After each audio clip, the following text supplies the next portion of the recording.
படம் எப்படி சார் இருக்கு? ஜாலியாக என்ஜாய் பண்ணலாம். உங்க காம்போ எப்ப எதிர்பார்க்கலாம் சார்? தெரியல. இன்டர்வியூல உங்களுக்கு தான் கட்டாங்க கேகே சார் கூட நீங்க சேருவீங்களா அப்படின்னு தெரியல. தரமான படம். கட்டி கட்டி தொண்டே போயிடுச்சு. தல கடவுள் தான்.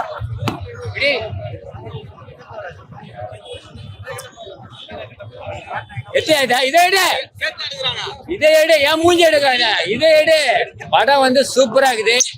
நேற்று மேட்ச் பார்த்தேன் சிஎஸ்கே. தோனி தோத்துட்டாருப்பா, ஆனா தலை ஜெயிச்சுட்டாருப்பா. இதான் கதை. படம் வந்து ஆரம்பத்துல இருந்து கடைசி வரைக்கும் சூப்பரா இருக்குது. ஒரு மகன் தந்தைக்கு உடைய சென்டிமெண்ட் தான் படம். உண்மையிலேயே நான் உள்ள போயிட்டேன், நான் உன்னை வெளியேற்றுவேன். நீ உள்ள போயிட்ட, நான் உன்னை வெளியேற்ற வரேன். இதான் கதை. சூப்பரா இருக்குது. குட் ப்ரோ வேற லெவல். செம்மையா இருக்கு ப்ரோ. படம் செம்மையா இருக்கு. ரெண்டுமே சூப்பரா இருக்கு ப்ரோ. ஃபுல்லா செய்யலாம். எதிர்பார்க்காத ஹிட் தான் அது. ரொம்ப எதிர்பார்த்திருந்தோம். அது கம்ப்ளீட்டா பண்ணிருக்காரு. எல்லா பாட்டும் சூப்பரா ஹிட்டா இருக்கு.